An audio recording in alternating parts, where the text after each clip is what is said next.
Welcome to the Boneyard with Steve Robertson. As always, I am your good friend and host, Steve Robertson. Here on the Monday edition of the Yard, it is a magnificent Monday edition of the Yard. A lot to talk about. Man, it feels so good to win, right? It feels so good to win. And yeah, I'll say it. I told you so. I told you so. We are better at football than Texas A&M. You say, well, Steve, it's just one game. No, it's not. It's 15 games. It's 15 games. 8-7 all time against A&M. We've won 4 of the last 6. Contrary to the popular notion among the SEC media, Texas A&M is not elite. Last year was the outlier. While Texas A&M folks seem to think that they're Alabama in waiting, they are not. Their history suggests that to be true. Mississippi State beats them again. A&M a whole lot closer to the Arkansas, Mississippi State, Kentucky's of this league. And then they're fixing to get Texas and Oklahoma too. But, my point being is that A&M, despite their expansive athletic budget, second in the country only behind Texas, has difficulty fielding a consistent winner in really any sport. Let's really just be honest about this. Texas A&M may be the most underachieving athletic department in all of college sports, and that's not a shot at Ross Bjork. That die was cast long before Ross Bjork got there. I do think the decision to extend Jimbo was rather silly, but it is what it is. It's not our problem to worry about, right? Mississippi State wins the ball game. We're going to break that down very, very extensively. We're going to enjoy this. We've got a bye week. So we're going to be 2 weeks of winners, right? That's the deal. Bye week comes at a great time. I guess it's not really a bye week. Technically, it's an open date. It's not a bye week. It's not a bracket where we get a bye. We advance. We get 2 weeks to kind of relish this thing. We will. And we'll enjoy college football next weekend, right? It's like I love watching Mississippi State play, but as somebody that travels and covers a team, I kind of enjoy a weekend off to sit around and watch college football. And there are some great games coming up this weekend, and we're going to have those. We're going to do our regular format will continue, even though Mississippi State does not have a game this weekend. But we will relish this, and we will have a great time. Let's just quickly look back here at A&M. So Texas A&M has had one season with double-digit wins in football this century. That's right. In the 2000s, here are the A&M records. I'm going to run them down for you real quick here. 7-5, 8-4, 6-6, 4-8, 7-5, 5-6, 9-4, 7-6, 4-8, 6-7, 9-4, 7-6, 11-2, first year under Kevin Sumlin. 9-4, 8-5, 8-5, 8-5, 7-6, 9-4, 8-5, 9-1. Now you could say, well, Steve, they would have been 10-1 last year if they played Ole Miss, and you're absolutely correct. Ole Miss, of course, scared to play A&M last year, cost A&M a double-digit winning season. But it is what it is. Despite Ole Miss's cowardice, the A&M record's 9-1. That's simple. They finished the year ranked number 4. This century, they have finished in the top 25 just 5 times. Think about that for a second. For all the money they have spent, since 2000, they have had just 5 top 25 seasons. That's it. And of those, only 2 of those, they finished in the top 10. 2. It's pretty crazy to think about. But to hear them tell it, it's a much different deal. Well, it's not. What did I say? Your record, was it Bill Parcells who said it? You are what your record is. Now, I know many of you are thinking, hey, there's no way that Steve is going to step into this Will Rogers stuff. And you're wrong. I'm going to step in it. And I'm going to say some things that may hurt some feelings. And you know what? I'm okay with it. If I step on your toes, I hope it hurts. Because you're wrong. The first thing that I will say about Will Rogers' post-game commentary, and I'm the one that asked the question about how does he handle the negativity and the criticism and that sort of stuff. I asked the question. You want to be upset with a question asker, then be upset with me. Because I don't care. Will Rogers has been unfairly criticized by the very vocal minority of our fan base And I wanted to know, how does he deal with it? I think you all want to know as well. Now, here's the thing that I'll point out. Number one, I don't know that I would have said it publicly. I don't. I don't know that I would have said it publicly, and maybe that's because maybe I'm a bit of a coward at times. I've got no problem with what Will Rogers said. And if you do, chances are you needed to hear it. It's interesting to me, there's all this segment of people in the social media world. They can say, oh, well, there's the sunshine pumpers and there's the doom and gloomers. And it's so funny, when the doom and gloomers are wrong, then they want everybody else to pump sunshine to them. It's like, hey, well, here's my hot take. You take it and you stick it. Put that in your pipe and smoke it. Well, then it blows up in their face. Well, hey, don't criticize me. Don't criticize me. So how's it going to be? So you reserve the right to say anything about one of our student athletes. Many of you, I say maybe many's a bit strong. Some of you have even tweeted directly at Will Rogers. Some of you have publicly gone out there and named players by name, 19, 18, 20-year-old players, and just said whatever you wanted to, and maybe it made you feel a little bit better. Well, I told him. Well, now he's told you, and now all of a sudden we're uncomfortable. Well, how dare he respond to me? How dare he get out here and be upset with me about my unfair criticism of him? It doesn't make any sense. You can't have it both ways. You can't go out there and bash him and then be upset when he calls those people out and says, hey, if you want to leave Davis-Wade Stadium early, and that was a qualifier. He wasn't saying all of our fans. He wasn't saying you particularly. I wish he would have. I wish he just called you by name. He goes, hey, if you want to leave Davis-Wade Stadium earlier, don't cheer for us when we win if you don't cheer for us when we lose. There is nothing wrong with what he said. What he said was factual. He believed it, and it will probably prevent him from speaking in postgame the rest of the year. Because some people are delicate little flowers. I'd reserve the right to get out here and say whatever I want to about these young people. But how dare they respond? How dare they, right? I thought Will Rogers showed pretty good leadership. And some of you would say, hey, this is Will Rogers' best game he's ever played. I don't know if it's true. I don't know. And that's not to be critical of his performance. I thought he played excellent. It might have been his best game, but it's not much better than some of his other games. Will Rogers is playing good football. Has he missed some throws? Yeah, he has. Did he miss many on Saturday? No, I don't think he did. But the guy's played exceptionally well. And so I'm going to ride with Will Rogers. And if that costs me some of you guys, then that's cool too. Because Will Rogers is the quarterback of Mississippi State. I am a Mississippi State person. Now, that's not going to stop me from time to time saying, you know what, Will blew it.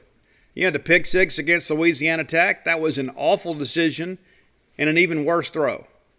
That's on Will Rogers. He has to wear that. He blew it. The interception against LSU, yeah, that's a predetermined read. It was a bad decision, and in many respects may have cost us a ball game. It was a contributing factor. It wasn't just the only negative play we had. And you know what? Will Rogers has to own that. He does. That's life and times in the SEC as a quarterback. But you know what? The throw that he made to Mekhi Polk on that touchdown, both those touchdowns, those are outstanding. And so let's be as vocal and as committed to our commentary when a guy plays well. Because here's the thing that I have learned. And we've had this kind of a spirited discussion over at genespage.com. You should come and join that.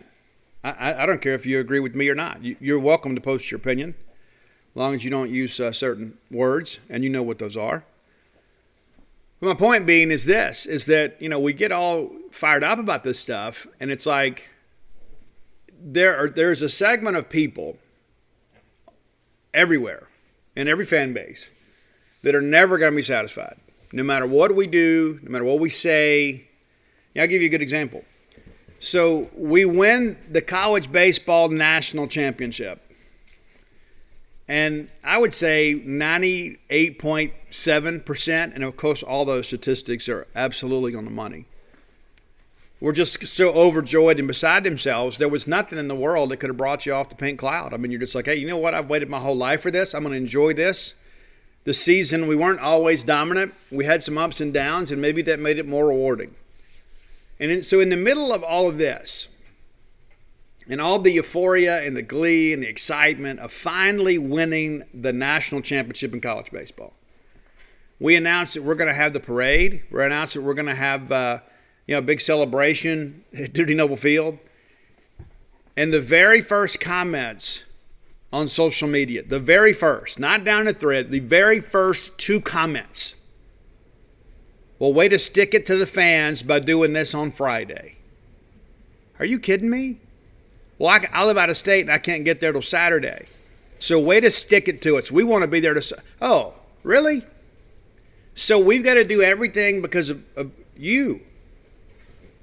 Guys, we're parading the national championship trophy through the streets of Starkville. And this guy wants to be here. But rather than just say, oh, man, it stinks, man, I can't make it. I would love to be there. No. Way to stick it to the fans. You kidding me? I remember we went to number 1 in the country in college football. Maybe you've forgotten about that. We did. Here 7 seasons ago. And all I heard about, we're undefeated. All I'd ever heard is, you know what? We could be undefeated and ranked number 1 in the country and people would still find something to complain about. They do. They did. I remember making the post on Gene's page, which is not official. We're number 1 and undefeated. Still finding something to gripe about. And so my advice to Will Rogers, who I have a tremendous amount of respect for, is I'd say, Will, forget those people. Don't even acknowledge those people. Don't do it. While I have no problem with your comments, don't give those people the satisfaction of knowing they're getting under your skin a little bit. Because you got bigger things to worry about right now. We got Alabama coming up, so it doesn't matter what Bob from Boca Chica has to say on Twitter. It really doesn't. We got the Egg Bowl coming up here in a couple months. Well, I guess 6 weeks, whatever it is. Thanksgiving. It's going to be a big ball game. We're going to need you to be at your best, Will. So I don't need you reading the Facebook groups and, finding out. And I would call this lady's name, but I don't want to give her the satisfaction of knowing that I know who she is. But there's one lady in particular. It doesn't matter what the topic is. Like, they could say, hey, there's been a delay in building that new Chipotle restaurant there on 12. She'll find a way to blame John Cohen for that. I mean, it doesn't matter, right? Well, I was sitting at home and I'm watching Mississippi State and I opened the Diet Coke and it was flat. Somehow Mark Keenum and John Cohen are to blame for that. I mean, honestly, there's sometimes I worry about the people that are around these people in life. I wonder if maybe perhaps they just should make some decisions to protect themselves. Because life is too short and death is too certain to live with that kind of misery in your life. I mean, we just won the ball game, guys. We just went on the road and beat Texas A&M, a place we'd only won once in our history. Now, granted, we haven't been going very long, okay? So I don't want to use hyperbole here. We haven't been making that many trips to College Station, Texas. We've won a couple ball games out there. I kind of joked with somebody at the gas station as I was leaving. They said, hey, sitting there kind of talking, what are you in town for? Because I guess they thought I was, in a band or something. But I said, no, I'm actually a Mississippi State writer. And I said, I've had some really good trips to College Station, Texas. Usually I go home with a W. Maybe we should start calling this Starkville South or Starkville Southwest. They laughed. But the reality of it is this, is, I think Will's comments were on point, and I think some of you needed to hear that. Because sometimes we think we speak out into a vacuum. We forget that there are real people. It's not just a character on television. Will Rogers is not a cartoon character. Will Rogers is a young man from a great family that loves him, that is your quarterback. He is your best option at quarterback this year. It may be different next year, but he is your quarterback. He is also doing some amazing things with the football. And it's incredible to think about all that he's doing. And there's still plays out there to be made, right? That's what's so incredible. It's like you look at what he's doing and you begin to realize, holy smokes. Just think about what this offense could be, as we get a little more, settled in. as long as we get a little, once we kind of figure some things out and kind of get everybody on the same page, it's pretty crazy to think about that. As we sit here today, Will Rogers from the Mississippi State University has thrown for the third most passing yards in all of college football. 1,862. Brennan Armstrong from Virginia also has played in 5 games, has thrown 1973. Now, Jake Hayner leads the NCAA in passing yards, and he's played 6 games. So he's a little bit off schedule there. Will and Brennan Armstrong will likely pass him at some point. But you have the third most prolific passer in Division I football, and it's still not enough. That's not to say that we can just be happy and be complacent with where we are, because he is going to get better. And I don't know if you guys knew this. In addition to, of course, Will Rogers, of course, leading the SEC in passing. But looking at some of these numbers, too, I think it's interesting to kind of understand this, is that, 14 touchdowns against 2 picks. Hayner's got 6 picks, Armstrong 4. Kenny Pickett there from Pitt's having a really good year, too, 19 touchdowns just to 1 pick. And so not only are we throwing it more than just about anybody else, we're not throwing it away. Those are the things you look at and you can get excited about. I don't think there's any question. And I don't know if you know this, and maybe by the time you listen to this, maybe it'll be old news, but Will Rogers, your Will Rogers, just named the co-offensive player of the week with Bo Nix of Auburn. So it's like, okay, the statistics show this, and then the league recognizes this, but that's kind of where we are. It's kind of where we are. And again, there are some things we can do better. To me, that is the most exciting thing about it. It's like, look at these gaudy numbers that we're putting up. And again, I agree with Mike, statistics are for losers, right? It's about winning ball games. But it goes to show, what else is available for us. That not only are we an improving team, and we are building towards something, that we can be that much better. That's what's exciting to me. All right, let's thank our friends at Bulldog Burger Company. Man, I had some friends that I ran into some people at College Station, Texas, some Bulldogs outside the stadium. And so we're sitting there and said, hey, Steve, so glad you could make the trip. And I was glad to make it. And said, hey, last time we were there in Starkville, we were there a couple weeks ago for the ball game. We went to Bulldog Burger for the first time. It's fabulous. Better than Whataburger. And you know what? You're darn right it is. You're absolutely right it's better than Whataburger. Bulldog Burger Company, the king of burger places. And it's so great that we get to enjoy them. It's all our own, man. It's ours. It's not something that everybody else nationally gets to enjoy. We get to enjoy it right here in the Magnolia State. 3 great locations to serve you right here on University Drive in Stark Vegas. Gloucester Street there in Tupelo. That is a fine building, too. Go by and check them out. And then the brand new one, the Baby, there in Richmond, Lake Harbor Drive. Bulldog Burger Company, a great place, man, to go bring friends, family, whether it be a girls' night, a guys' night, a family meeting, just a night on the town, whatever it is. Go by and check out Bulldog Burger Company. Get a great meal. Get an adult beverage. Get that chocolate shake to go. Probably going to head down there, I don't know, Tuesday or Wednesday. This is bye week. I got a little more time to myself. I may go by there and may get me a pimentology ad bacon if I can get it out. You should too. Bulldog Burger Company, the place where people go to meet. MEAT. All right, let's break down this wonderful ball game. And again, we left a lot of points out there on the field. We did. It's just kind of like the LSU game. It's just kind of like the NC State game. It's just like the Memphis game, right? We can be better. That's not to say we got to be satisfied with the status quo. We can be better. Should be 5-0. We're not. We're 3-2. But again, despite the fact that we went on the road in a hostile environment, and before we even start breaking down the game, that I have been all over this country and regularly around this conference. This was one of the best college football atmospheres I've ever been a part of. I've been on the field at Kyle Field a couple years ago, when Nick went down there and destroyed them. They weren't as spirited then. It's a different deal down there now. It was electric, man. And listen, I watched the replay of the game when I got home last night. And TV does a really good job of kind of painting the picture and showing you guys how electric it was down there, but nothing compares to being there. And I think anybody who was there would agree with me. It was amazing how great the crowd was at Kyle Field. And, because of the fact that it was still a ball game, people stayed until the very end. Every play mattered.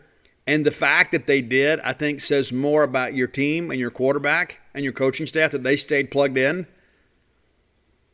Because it was like, we've all been to Death Valley at LSU, right? And you know what that's like in the fourth quarter. This was comparable, guys. I mean, it really, really was. And Mike Leach kind of said in postgame kind of the same things. Like, a lot of people think they're hot, but it at Kyle Field, when it's electric like that, is amazing. I mean, it really, really is. So let's take a look at the ball game. We began by winning the toss and deferring. Now, we've been pretty good at winning the toss this year, but we deferred. I thought it was the absolute right decision from the beginning. And here is my line of thinking. I asked Mike Leach to kind of confirm this, and he didn't necessarily take it. But so maybe I'm kind of interjecting my own opinions here. But my thought process is, let's defer. Number one, you've got a young quarterback on their side in Calzada. Going to go out there in front of a raucous crowd. Be a lot of pressure on him. He'll be a little bit nervous. So we got a chance to get a stop. Maybe we get a 3 and out, and all of a sudden we give Will the football somewhere around midfield. Because how many times do we do we return, and we end up kind of inside 25? And so now you got to mount a 75-yard drive. So maybe let's give Will a shorter field to work with, but also too kind of put pressure on Calzada right out of the gate to perform. We knew it was going to be a low-scoring ball game. We expected it to be. And so, the battle of field position's really, really important. And so by making them field the ball first with a young quarterback, we've got a chance to kind of get a leg up. And we did. That's what's so crazy. It's like that did happen almost better than we could have expected. And so Spiller comes in and runs for a 2-yard loss. Big Cam Young. We talk about him a lot on the show. I don't know that he gets enough respect, man. Cam Young is emerging as a star on the Mississippi State front. And then Calzada is intercepted by Fred Peters on a bit of a tip drill there. The ball thrown a little bit behind him. It's batted up in the air. Fred picks it off. We bring it to the A&M 25. Yeah, and that's the thing, too. You think, okay, let's get him going. Jimbo's thinking, let's get Calzada.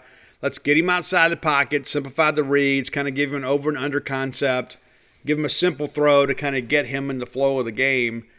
And he throws the ball behind the guy. Next thing you know, it's 1st and 10 at your 25. So State really set up in good shape here, and we don't finish a drive. And that was when we're thinking, oh, here we go. We can't. It's going to be a close ball game. We can't leave points on the field. Well, we do, and we shouldn't have. So we're complete to Marks. We swing it out there to make a great play out there on the perimeter. And then we're complete to Polk for 13. It's the first of his 13 catches. It puts us inside the 15 at their 12. We're complete to Marks again for 6. Incomplete to Wiley, which brings up a big 3rd and 4. We decide to run the football, and we don't get anywhere. And I thought Aaron Hansford, a converted wide receiver for A&M, I thought he was really good at linebacker. A little bit undersized, but a guy that really runs to the football well. Had a big game against us for them. And so McCord connects on a field goal. So it's like, okay, we've kind of been gifted 3 points here, but we felt a little bit unfulfilled. I think we all did. But it's like, okay, good start. We've got a lead. We've got the momentum.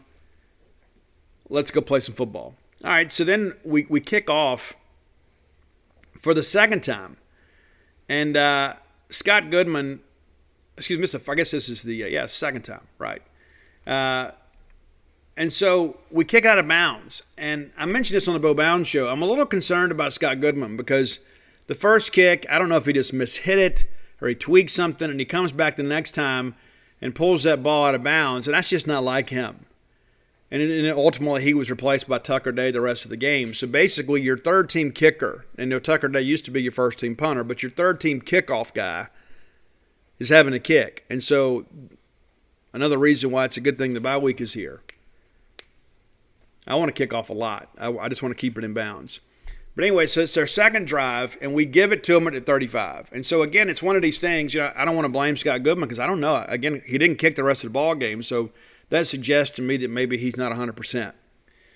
But either way, we give it to them at their 35.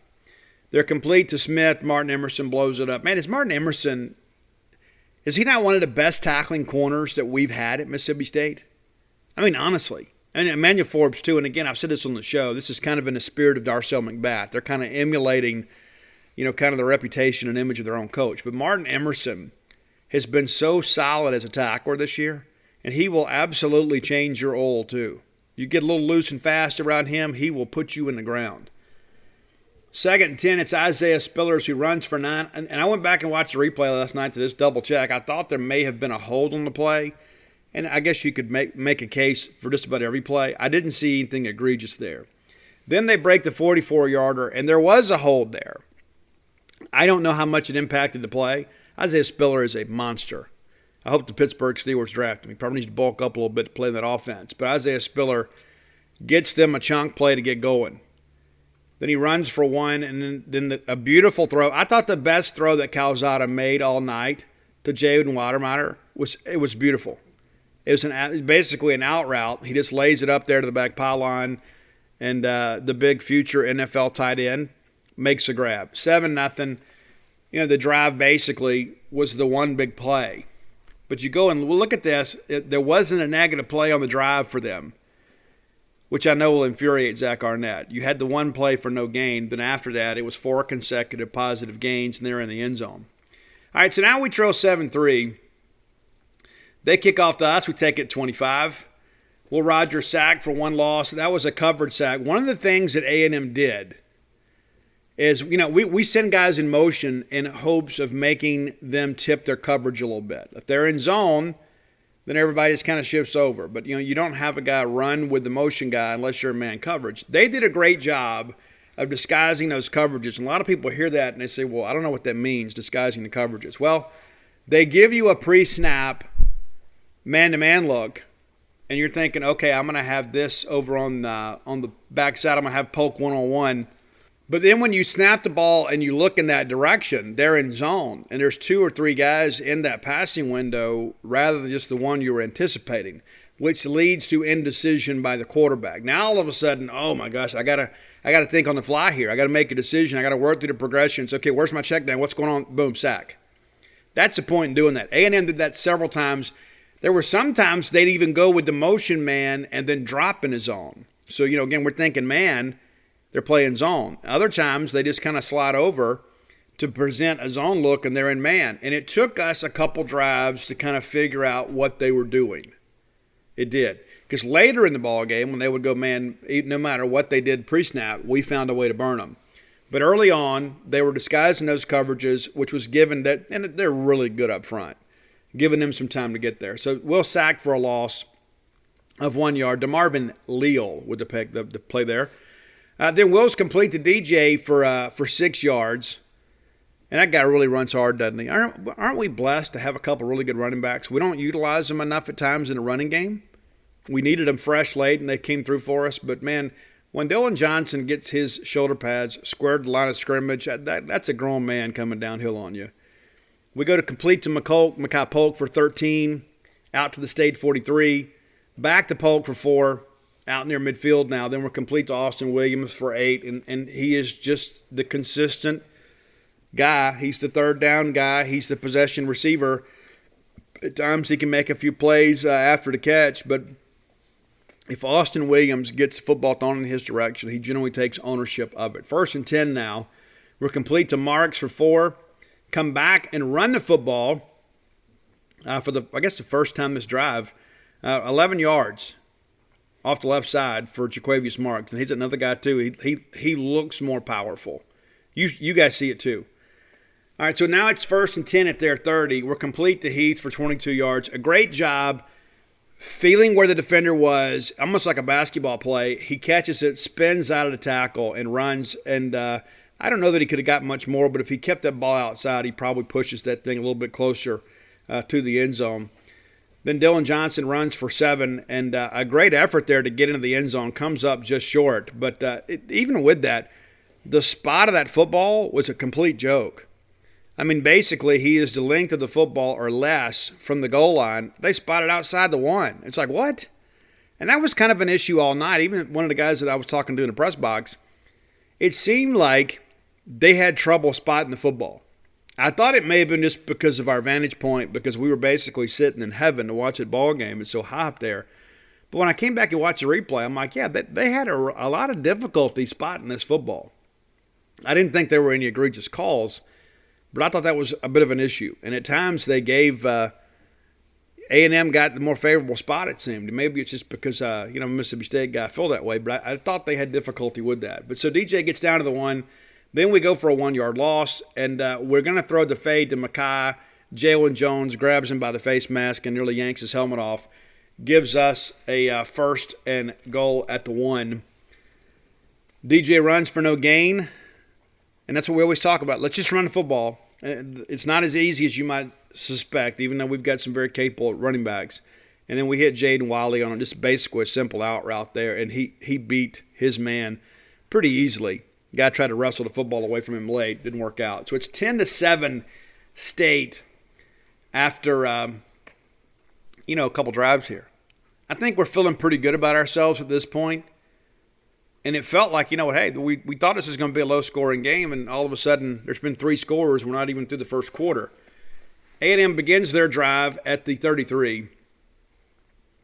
And then they give it to, and I've heard about 10 pronunciations for this. But A-Chain, Devin, I love you, man. You're a talented player.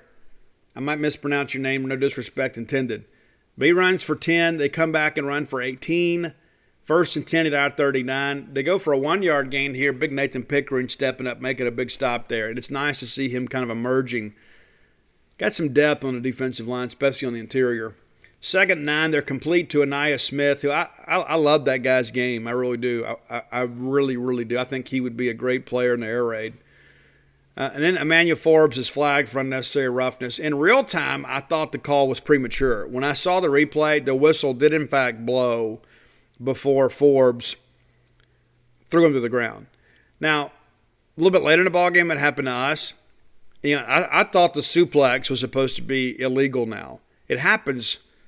I always give Tevez Calhoun for that. Tevez Calhoun and maybe the Midnight Express or, some of those guys from the Mid-South Wrestling days. But, it used to be okay to do that. And now it's like there is some ambiguity with that. We never know from one week to the next when you can or when you can't. But no matter what the rule is, Forbes was after the whistle. He turned and looked like what? And I think it was so loud down there, it may have been difficult to hear it, but it definitely was after the whistle. 1st and 10 from our 18. They're incomplete to Weidemeyer. Great job by Jaden Crumber kind of knifing through there and kind of getting in the face and forcing a quick throw there. I mean, there was really not much of a chance to complete the pass. We flushed Calzada. He runs for 4 to our 14. I thought he had more room to run there, and he slid kind of prematurely. And I'm sure that's part of the deal. They probably have coached and listened with Haynes King out. We can't afford you getting hurt, so don't take any unnecessary hits. And so 3rd and 6, we bring the smoke, and Tyrus Wheat gets there. A great sack. Fumble, got out of there. It seemed like for a second we had a chance to get on it. Calzada real quick to kind of get a hand out there and pull it in. I thought Brule was going to be able to get in there and wrestle it out, but they ruled the play dead. Give them the football back. They kicked the field goal to tie the game. 10-all with 14-16 to go in the first half. And I'll be honest with you, even though it was 10-10, I thought we'd outplayed them. They'd had a couple big plays here and there, and of course that drive aided by a penalty. I didn't think they had a good idea of what we were trying to do yet defensively. I mean, I just didn't think, outside of a few runs here or there, and we missed some tackles. And I'm sure Arnett's preaching about that right now. We missed some tackles. There were times we'd knife through and we'd make contact with a guy in the backfield and couldn't finish a play. And if we tackle just pick up a couple of big tackles in this first quarter, and it's probably a 10-0 ball game rather than a 10-10 ball game. We missed some tackles, and that, again, there are some things we can do better. Despite the fact that we won the game, we still have to do some self-scouting and make an honest evaluation of ourselves. We can tackle better. All right, so it's 10-10. We take over at our 25 again, and then we find Wally just kind of streaking down the middle of the field. It was a great throw. It was a great read. 25 yards out to midfield. We go back to DJ for 8. We're complete to Tulu for 12, and every time that Tulu gets the football, it's almost like I think it's going to be either a first down or a chunk play. That's just kind of how I feel. It's like there are certain players, when you see the ball in their hands, it's like the hair on the back of your neck stands up. That's kind of how it is with Tulu. It's like you kind of hold your breath a little bit because you think something good's about to happen. Well, it does here. 12 yards down to the A&M 30. We run Woody for 2. Then we're incomplete to DJ. And I think that's, if I'm not mistaken, I think that's the drop. I think that's when we threw it out there. And DJ may have heard footsteps. We had a little traffic there. And next thing you know, it's 3rd and 8, and then we go back to DJ. They break it up. Leo kind of got some leverage to the right side there, off our left tackle spot, and got a hand up and batted the ball down. So we attempt a field goal, we miss it. And Coach Nolan McCord started 3 for 3, missed the big one against LSU, started here, and and then missed this one. All right, so we need Brandon Ruiz back, and again, that's not being critical of McCord. I mean, Nolan's doing the best he can, but Ruiz was the starter for a reason, and McCord's doing the best he can in the meantime, and we need Ruiz to get healthy. So the question is, when's he going to be back? Well, we were told 3 to 6 weeks or so, 3 to 6, and so once we get to the bye week, we're really kind of in the meaty part of that. So we're hoping he's back. He did dress. He did travel. I was told earlier in the week that he probably wouldn't travel. He did. He dressed out, went through warm-ups, and just couldn't go. So hopefully he's good to go because, the way that we grind out ball games, we're going to have to make some field goals late to win. I think we all feel a whole lot better when Ruiz is out there. But, again, if he's not healthy, then he's not going to be any better than Nolan McCord is. And, again, I'm not being critical of Nolan McCord. No one's got a bright future in front of him. But, point being is that if Nolan is the best option at this point, we got to ride with that. We just hope Ruiz can get healthy because we're going to need him. All right, so we get a 3 and out the next drive. So we talk about, again, I didn't think they had a good idea of what we were doing. I think we had a pretty good idea of what they wanted to do. I think we all knew last week. They want to get Spiller going and then use their complement back to kind of keep the pressure off their quarterback. So Spiller runs for 8. Makes it a 2nd and 2. Then Jed Johnson knives through. Jed, man, I'm so happy for him and his family. The fact that he not only is he playing, but he's playing at such a high level. And there were so many people when we offered Jed, they were thinking, I just don't know, kid from Tupelo, Jed Johnson's a dude, man, and he's showing it. And then Jed Johnson basically comes up with a 3 and out here, bats the ball down. So Jed's in on every play on that series. A 3 and out. The Jed Johnson show, and then we get the punt return, the fair call at the 15. So we've kind of got them off schedule here now. It's like, we've kind of been trading blows a little bit. We missed a field goal, and I was thinking, man, we can't go down here in this ball game. We can't get off schedule because what if they score a couple more touchdowns, and then we're not a good come from behind team, even though we've had some pretty decent attempts at that. But here we go. We start getting a little drive together here. We're complete to Dylan Johnson for 2, back to Polk for 13. Starting to see that depth of target begin to increase for Polk and Will Rogers. Complete to DJ for 4. Then we're incomplete to Austin Williams. And, just a little bit wide there. Just a little bit wide to the right there. Great effort by Austin. We just couldn't quite come up with it. Complete to Polk for 4.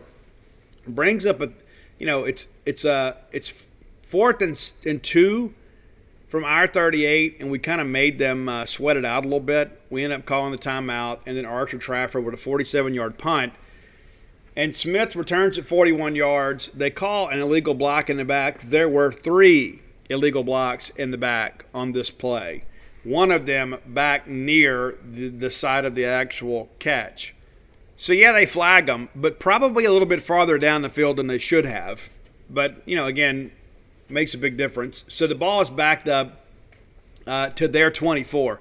A much different deal than it would have been at our 44. That didn't stop them, though. That didn't stop them. They still put together a big drive. And, again, it's a big play here kind of cost us. Spiller for 9, Spiller then for 2, brings up a 1st and 10. Jalen Preston then, gets wide open over on the right there. And Calzada, a good job getting the ball to him, 38 yards for the first down. Spiller then runs for 4-yard loss there, and then fumbles the football and gets back on it. So, again, we forced 2 fumbles here, hadn't been able to get on it, and that's not to throw blame at anybody. That's just kind of football sometimes.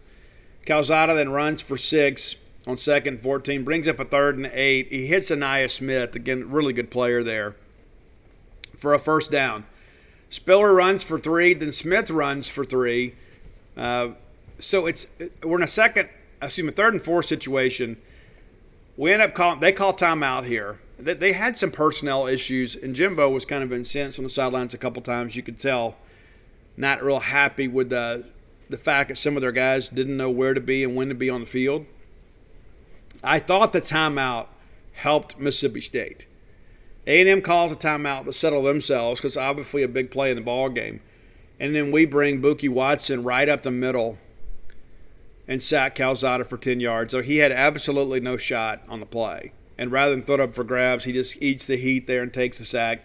They kick a field goal. Seth Small, a guy that's been around forever and a day, very consistent guy. Glad he didn't get a chance to kick a game winner. 13-10 A&M, 2:47 to go in the half. And then we put together one of the best drives of the season. Not just a game, not just the quarter, the season. We're complete to Jameer Calvin for 23, and that's just a little jailbreak screen there where Calvin just kind of picks up some blocks and works across the field and gashes them for 23. We're back to Polk for 7. We go back to Calvin for 7 more out there across the middle. Brings up a 1st and 10 at their 38. Tulu, again, 23 yards. Just a great job. And then he fights for extra yardage there. And then we make the great throw and touchdown catch to Mekhi Polk. Just a great throw and maybe an even better catch for Mekhi Polk there. I mean, it was an NFL quality catch. That guy's going to make a lot of money someday. All right, 17-13 State with 1:16 to go. And we actually put together a pretty good series here. They helped us a little bit. But they get the big play to open. And, again, when I go back and look at that, it looked like there was a hold on the play. But, again, you could almost call that every time. But the bottom line is we should have had him for a loss. Or at worst, no gain. And then he breaks loose for 29. We just simply didn't finish. And then there's the snap at his ankles that cost him 16 yards. Backs it up, makes it 2nd and 26. And at this point with the clock under a minute, they're just going to go ahead and kind of get out of here. Completed Damon Demas. Martin Emerson just absolutely runs through him on this play. Very physical corner, Martin Emerson. Then they're incomplete on 3rd and 18. I thought they'd just run the football there, run a screen or whatever, something a little more controlled. They end up punting the football, and then there is a face mask against A&M for 15. Allows us to move from the 16 to the 21. And one of the things I noticed, too, some people are like, I don't understand why we didn't use some of our timeouts here. There's a part of me that I wondered the same thing, too. But when you get the ball first coming out, it's kind of like, hey, let's just kind of manage this thing. We've already got the score here. Let's just kind of get to the half because it's difficult for us to kind of, put something together. Not to mention pick 6 under a minute would be a killer. So Will Rogers does come out and is aggressive here. We go 13 out to the 34, but we've just got seconds remaining here, and then we get the false start on Lashley, and then Lashley is beat for the sack. That brings us to the final. So again, 2 weeks in a row, we didn't do much with that final possession, of the first half, and both of them end with a sack, and that's kind of frustrating. But 17-13, and with us getting the ball first, I felt really good.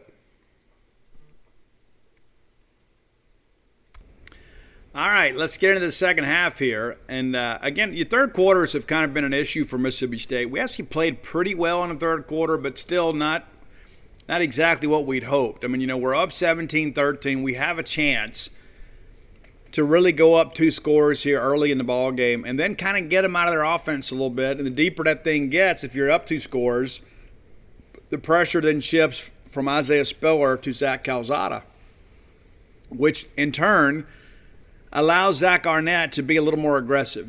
When you're up 2 scores, you can really play defense.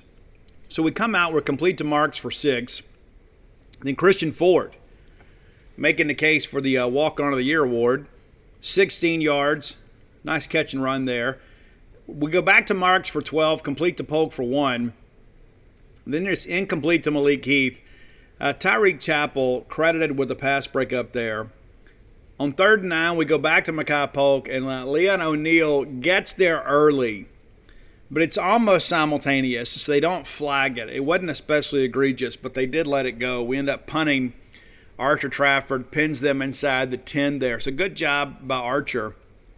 So even though we don't score, we kind of flip the field, put them, where they got to drive 94 yards. And against the Zach Arnett defense, that's going to happen very rarely. Of course, it happened against Memphis, but that's really, again, the outlier.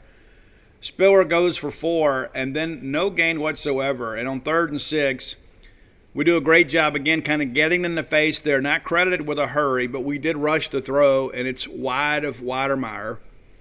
Thought Colin Duncan really kind of closed that window out, too, where the throw had to be absolutely perfect. It wasn't. On 4th and 6, they call a false start on them, which backs them up kind of half the distance. They had a few penalties like that where they were flagged, and it didn't especially hurt them in the yardage department because they were so backed up. Then a great punt from Nick Constantino, 57 yards. We talked about him last week, about how many punts he has over 50. Phenomenal punter. Wally returns and out towards midfield, and then that return is negated because of a face mask on Deshaun Page. Now, if you read my game thread, my play-by-play article that I do over on Gene's page, I said I didn't understand why they walked it off the way they did. Well, I've gotten clarification on that. During the kick, neither team is possessing the football. Now, before the kick, if this penalty had occurred prior to the turnover of possession, it would have been a first down for A&M. If it had occurred after the kick, after the fielding of the punt, then you would have backed it up 15 based off the spot of the foul. But because the kick is in the air, and at that point neither team is possessing it, it is 15 yards from the spot of the catch. And that's why it went from 38 to the 23 rather than from midfield to the 35. So it cost us 12 yards, but at the end of the day, it didn't really hurt us. We're incomplete to Jameer Calvin, then we're complete to Tulu again, 17 yards. Let's get him the football more. I'm glad to see him more involved in the offense. He had a big game for us. Complete to Mekhi Polk for 6. 2nd and 4, we go to Polk for 5, gets another first down. And then McKinley Jackson of George County High School jumps off sides. I didn't hear his name mentioned much in the ballgame. We really did a good job kind of neutralizing him. I thought, LaQuinton Sharp did a good job. Him and Dollar Bill did a really good job kind of managing the interior of that A&M front. We're complete to Wally for a 1-yard gain, kind of a wild play there. He ran a lot. We didn't get much. We go back to Polk on 2nd and 4 for 12, which gives us a first down at their 31. Johnson runs for 3. 2nd and 7, a complete to Ford again for 8 for another first down. So again, Christian Ford kind of making his impact felt. Incomplete to Calvin. And then we're complete to Polk for 20 to touchdown. And it's 24-13, and there was unrest at Kyle Field, to say the least. And it really felt like the way our defense was playing, 24 might just be enough. It might just be enough. Because you feel like, if you get into the fourth quarter with a double-digit lead, as I mentioned earlier, it really gets them out of their offense a little bit, makes them throw it a little more than normal. Complete to Achane for 2. They go back to him for a 3-yard rush, and then they're complete to Nia Smith for 9 and a first down. 1st and 10 from their 39. Spiller runs for 5, but the play is negated due to an illegal motion penalty. Makes it 1st and 15. Again, we're behind the chains here. And so you're thinking, okay, 1st and 15, at some point there becomes an obvious passing down. Rather than run the football, they go complete to Jalen Preston for 11, makes it a very manageable 2nd and 4. Then Spiller gets loose for 15. He shoves Jalen Green on this play and then loses the football, and he bounces out of bounds. Forbes with the fumble forced. That's 3 fumbles on the day we forced and didn't get a chance to recover any of those. Spiller then runs for 7 to our 33. Spiller for 5 makes it 1st and 10 at our 28. And you could just tell then, and especially on TV replay, that Spiller was getting a little bit gassed. They were riding that horse a little bit too hard.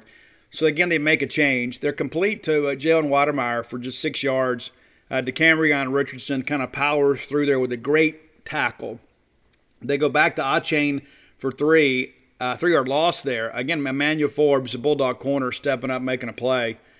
3rd and 7, and this is a play here that we know we'll want back on defense. We bring pressure off the edge. Aaron Brule has Calzada dead to right, and he sidesteps the pressure and then runs 25 yards for a touchdown. You make that hit there, it's a completely different ball game. We always talk about these plays that happen kind of the game within the game. You make the hit there, they have to kick a field goal. It's a much different game. It's a 24-16 game rather than 24-19. Because I'm going to assume that he makes a field goal. Kid's really good. All right, and so they go for 2. They have to burn a timeout here to set up their 2-point play. Now, you had to know, if you're Jimbo, you're thinking, okay, we're driving down. We're going to need to go for 2. I don't know if they just couldn't get lined up or weren't sure their play call. They burned the timeout, which proved to be a big deal later. They try to get Watermeyer in man-to-man coverage there, and then Fred Peters is kind of playing robber there, kind of slides over and with the PBU, knocks it down, makes it 24-19. All right, getting ready to round out the third quarter here. We're complete to Jaquavius Marks for 9, brings up a 2nd and 1, and Marks then runs for the 1st down and 3-yard gain. 1st and 10 at our 37. We're complete to DJ for 4, and that runs out the quarter. You knew at this point some big things were happening. State needed to go find a way to put this thing away. We failed to do so, but there are some things about this drive that I think are rather interesting.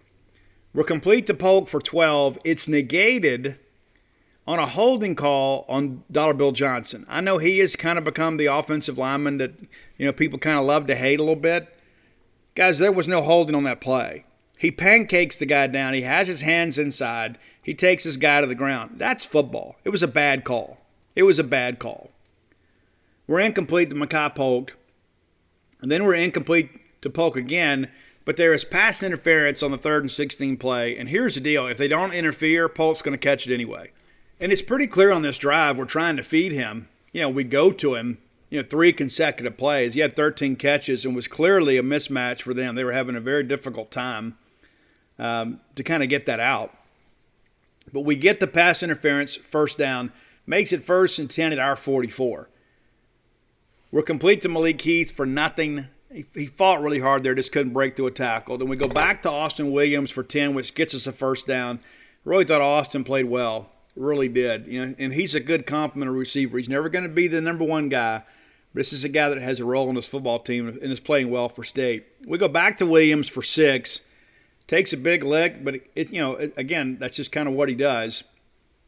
We go back to Malik Heath. Tyreek Chappell breaks it up. And listen, I don't know. This Chappell kid is really, really good.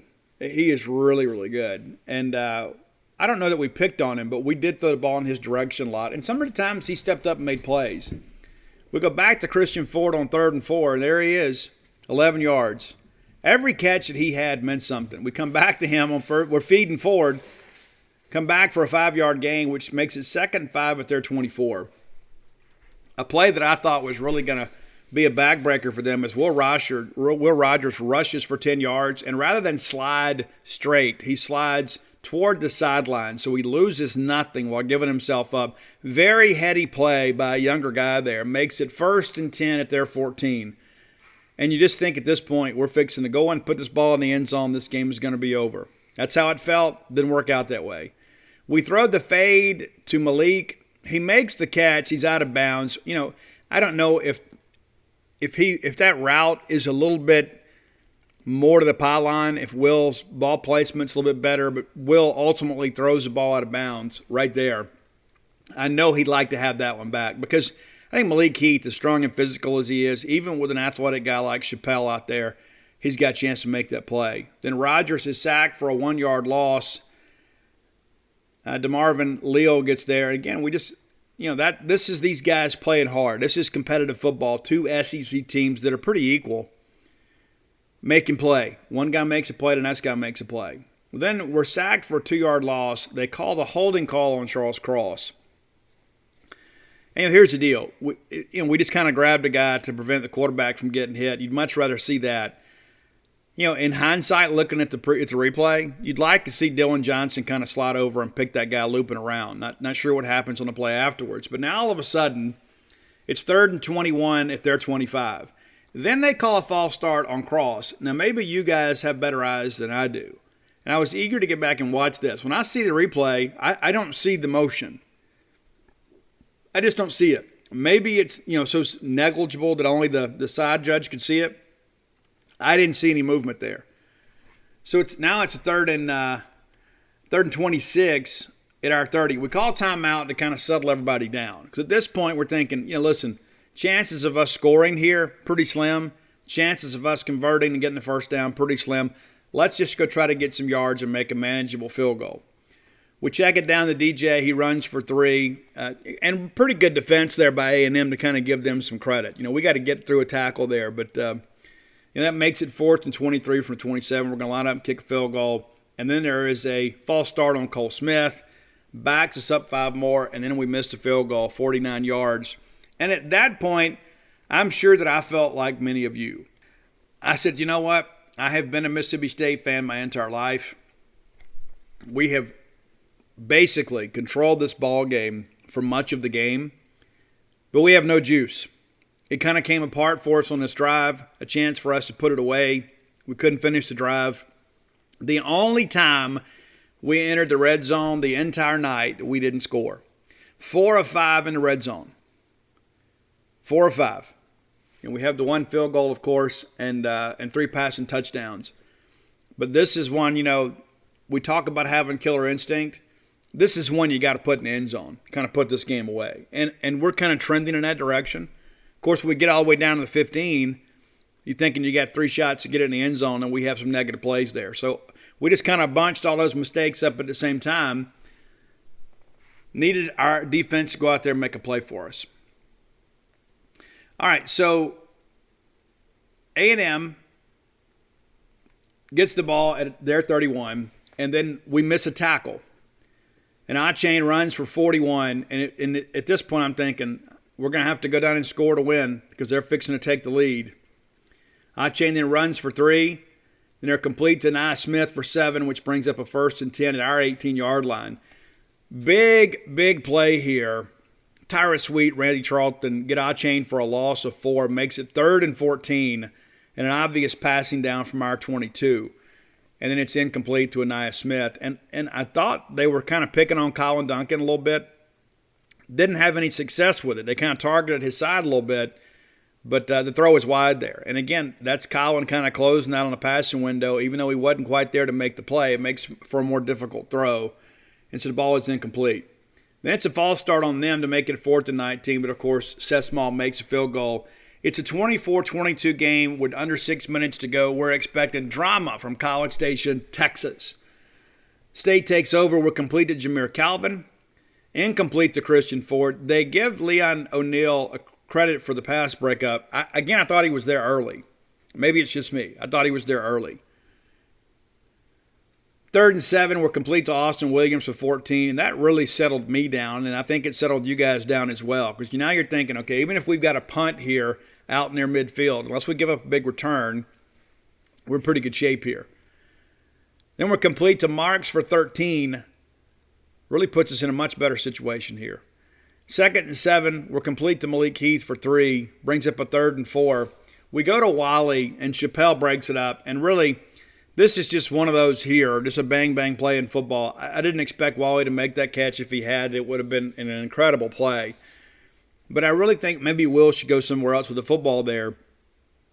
I'm not saying he sold the receiver out. There just wasn't much room to get the ball into him and then for him to make the catch without absorbing a pretty big lick. And he does. And so, again, credit Chappelle, again, who I thought played exceptionally well. Archer Trafford, then 41-yard punt, gets them to fair catch at the 11. So back-to-back good punts by Trafford. All right, so 2 minutes, 36 seconds to go in the game. They decide to go with a running play to Spiller because, they just need a field goal to win it. And so with 2:36 and a couple timeouts left, you think, okay, we just need to break one here, kind of get out near midfield. We've got some timeouts to work with. And again, remember they burned the one on a 2-point conversion. So Isaiah Spiller goes for the 1-yard loss. Jed Johnson, again, a big game player, Then they're incomplete to Aniyah Smith, and again, they go toward Colin Duncan's side, and what does he do? A great PBU there. Just like a full right-handed swat of the ball there. And then the next thing you know is a play that I think many of us will remember for a long time. We go to so many ball games. I think about this as I get older. It's like, how many games do you really remember? How many games do you continue to talk about for years and years and years? And I think this will be one of them. And I think it's because of this play. Nathan Pickering, nice through. Great team defense here. Ty Weed, of course, just abuses the guard, forces Calzada to pull the ball down, and then Pickering closes him out, sacks him. He throws the ball out of bounds, and, either way, it's done. And it's a safety. And then it's like all of a sudden we can kind of breathe a sigh of relief because here's the deal. It's kind of like, they didn't lose the ball game. We won the ball game. We needed our defense to get on the field and get a stop. And what do? Essentially put together 3 negative plays. You get a run for a loss, you get a PBU, and you get a sack that leads to a safety. That's winning defense. Of course, we need to get 1 first down to put this thing away because they do have the 2 timeouts left. And you wonder, that's the thing about the Mike Leach offense. You just wonder, how do you manage end-of-game type situations when you don't run the football very much? And we didn't run the ball as well as I had hoped. We weren't nearly as successful as we were against LSU. And some of that is to give A&M some credit. It's not just their front. Because here's what's happened. With LSU, they had a 3-man front, but they were dropping their backers. basically, A&M is running kind of a bear front. They have their 3 guys, and the next thing you know, they've got a couple of edge rushers out there as well. And then they walk those backers up at times in running situations. So rather than a 3-man front, you're basically dealing with 7 guys in a box. It makes it a little more difficult to run. We did have some success at times, but not like we did against LSU. But when the game was on the line, the offensive line and your 2 young running backs won the game. Dylan Johnson goes for 4 yards. They take the timeout. There's just 1 left. And then DJ runs for 6 and the first down. They initially call timeout, then take it back because we've got the first down. Markson goes for no gains. They spend the final timeout with 1:24 to go, and the math just simply doesn't work for A&M. And one of the things I think people forget is it's a 40-second clock. It's only 25 after a stoppage of play. It's a 40-second clock, right? And so I listened to a few different people talk about the game. They didn't quite understand that. And so Will Rogers and kneels down. That runs 40 seconds off and brings up a 3rd and 15. They're powerless to stop it at this point. There's like 40 seconds and change, almost 41. And it almost goes back, it's a little bit silly. Will kneels down on 2nd and 10. They blow the whistle before his knee hits down, which was interesting. It all goes back to officiating. You see what you call what you see, right? And so ultimately it didn't matter in the grand scheme of things. But then Neal takes it down. Will takes it down, makes the kneel. And so we've won the ball game 26-22. In many respects, kind of saved our season because here's the deal. We sit here today at 3-2. And a lot of people are automatically assuming lost to Alabama. And based on our recent history, why wouldn't you, right? But here's the deal. If we're 2-3 at this point, and you're assuming that loss to Alabama, you're going to be 2-4 at the halfway mark with really no margin for error. You'd have to go 4-2 down the stretch. And based on this team, how Jekyll and Hyde we are at times, that's difficult. Now, here's the deal. and let's be honest with ourselves here, there are two teams in this league that are virtually unbeatable for a middle of the road team like us. That's Alabama and Georgia. I'm eager to see what Leach will cook up for Alabama. I think the talent differential will be too much for us, so I'll go ahead and tell you now, I'm not going to pick State to beat Alabama. It's not going to happen. But I'm eager to see what we do. But I think this fan base, this team, this coaching staff needed this win, but also this open date. Because now we've got 2 weeks to kind of feel good and prepare. Because could you imagine the stress and the pressure on the fan base as well as our players thinking, okay, we're going to be 2-4 and maybe looking at a lopsided loss. Last year Alabama got after us pretty good. And I read some of these things too, on the message boards, and I think, now everybody's a little more optimistic because now they think, okay, we're 3-2. We've won a game that we didn't expect to win. And I'm not saying, last week I think we all felt like, hey, we got a shot, But at the beginning of the year when, the schedule came out, people said, it's kind of tough to go win down there. So a lot of people assumed a loss in that ball game. But now we've won that, and you begin to think, wait a minute now. I was thinking I was going to be home for the holidays. Now I got to start thinking about this. Now it looks like the Bulldogs might just do this thing after all. This kind of erases that Memphis loss. And most people probably expected us to be 3-2 at this point with a win over Memphis and lost to A&M. But we're 3-2. Then we go home and play Alabama. Then we go to Vandy. So now you're looking at a situation where you're probably going to be 4-3 with 5 games to play. You need to pick up 2, right? 4-3, and you got Tennessee State looming back there. So let's go ahead and call that a W. Because if we don't win the Tennessee State game, we got bigger problems than where we're going to sit at a bowl game, right? So let's just go ahead and assume that. That makes you 5-3. And you got to find a way to get a win either against Kentucky, Arkansas, Auburn, or Ole Miss. And based after what you saw this weekend, I think we can all agree that State should be able to compete with all those teams. State could beat all 4 of those teams. State could lose to all 4 of those teams. But now you got basically 4 shots to find that extra win. And some would suggest, well, Steve, let's not get ahead of ourselves. Well, we can. We're not playing or coaching the ball game. We can start talking about the 2025 season if you want to. It has no impact on the game.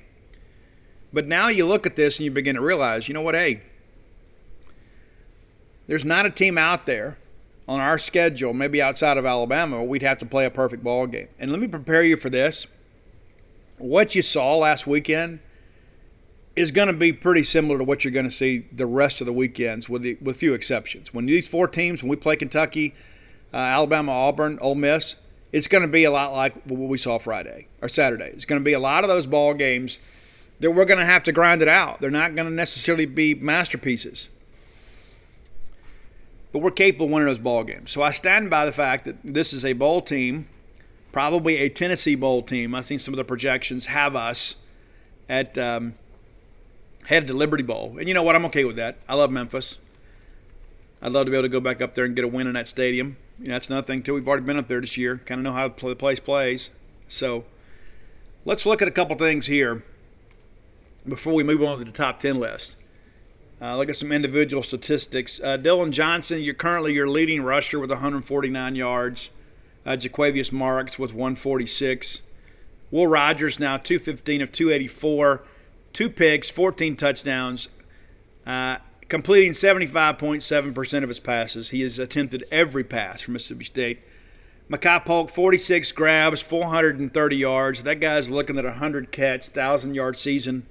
He stays healthy. 4 touchdowns. Jaquavius Marks, your second leading receiver with 38 with 201. DJ, your third leading receiver, 31, 201 as well. Austin Williams, 24 grabs, 249 yards and a touchdown. Jaden Wiley, 19 grabs, 190 yards, averaging, that's 202 yards, averaging 10.6 yards a catch, 4 touchdowns. He scored in 4 of the 5 Bulldog games. Malik Heath kind of coming in his own a little bit too. They've got him credited playing in all 5 games. He hasn't. Remember, he was suspended for the first one. 19 catches, 190 yards, and a couple touchdowns. I think he's really just beginning to realize his potential. Jameer Calvin, 13, 145, and Tulu, 11, 121. Like the fact how we're using them, just want to get him a little more involved. Ra Thomas did not make an appearance this weekend.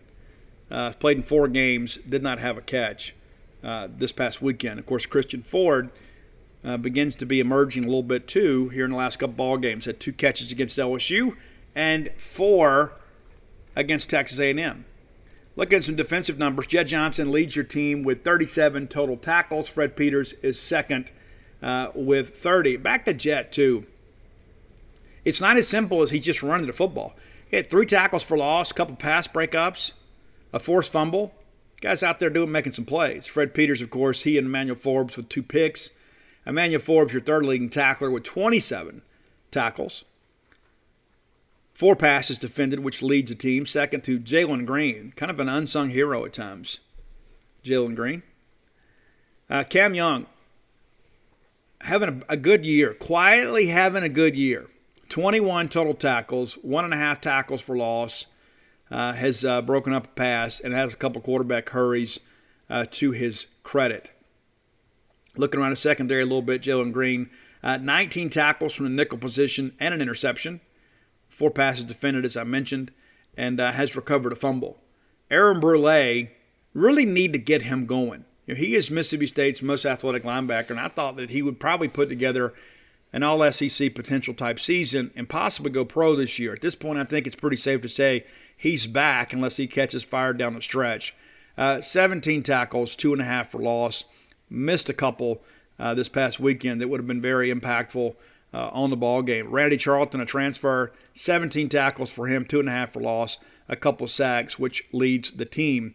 We have 11 sacks as a team. We've allowed 10. It's all really interesting, to put all these things together. And so, again, happy with the team, happy with the win, but we can play better. Just kind of looking at some team statistics here. 121 first downs for Mississippi State. We've allowed 72. 89 through the air, 6 by penalty, and 26 on the ground. Total offense, 2,144 yards. We've allowed just under 1,600 yards. And, we're going to outgain people most weeks. We just need to find a way to put the ball into the end zone. I don't think there's any question. We can and must be better at a lot of things. And this could end up being maybe even a better season than we anticipated. But let's just kind of take it one week at a time in many respects and not let some irrational exuberance take over us, because that's what happens. We lose that ball game to Memphis, and some people are thinking, "Oh, we're going to go 2-10." And we win this one, people are thinking, "Hey, man, we can go 9-3." Yeah, we can, but the expectations are probably closer to 6 or 7 regular season wins.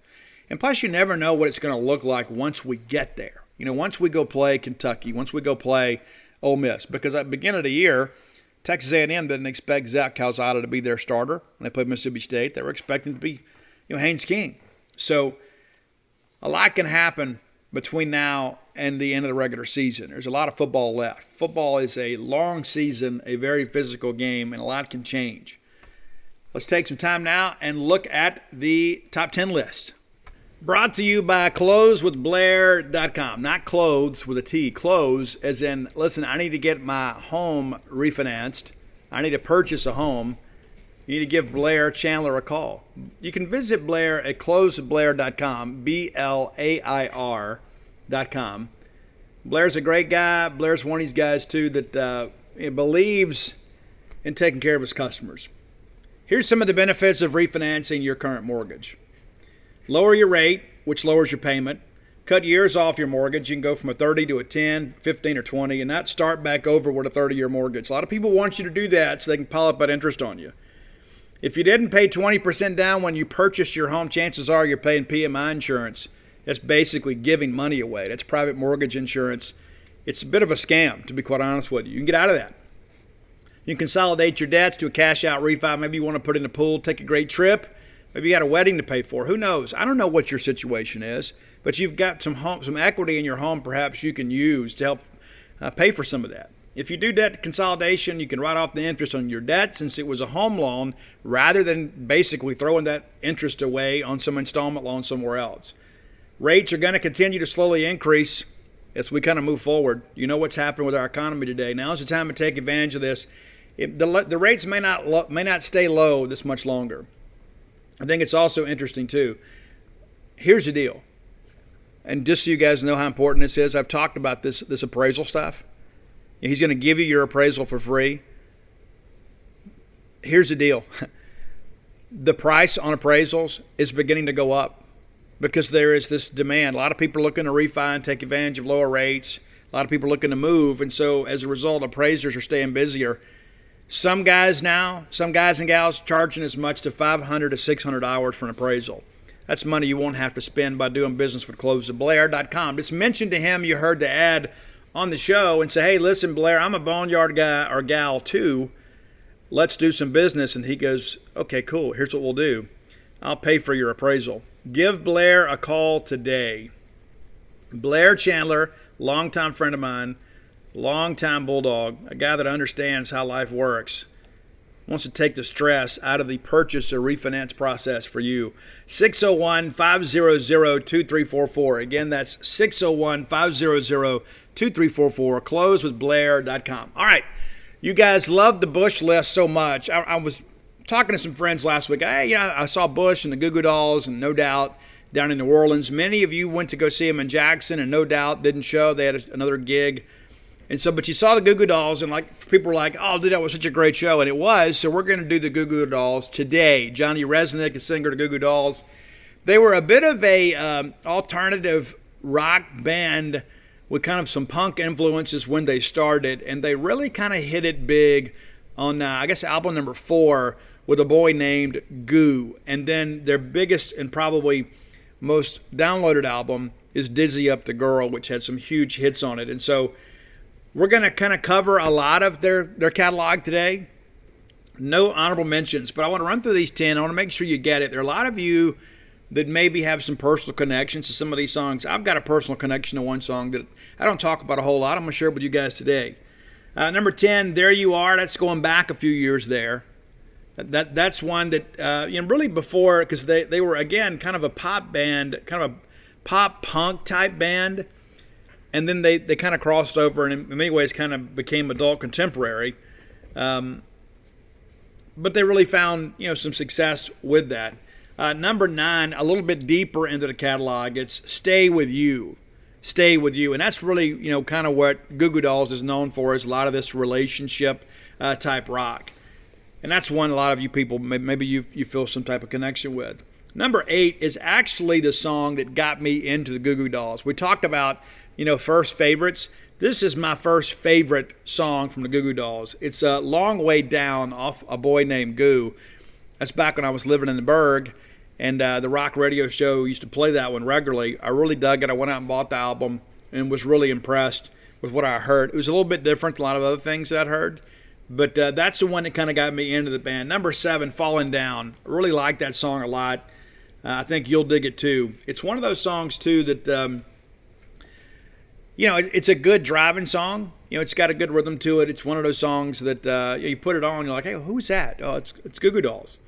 Number 6, a little bit deeper into the catalog, off the album Something for the Rest of Us. Not Festivus for the Rest of Us, but Something for the Rest of Us.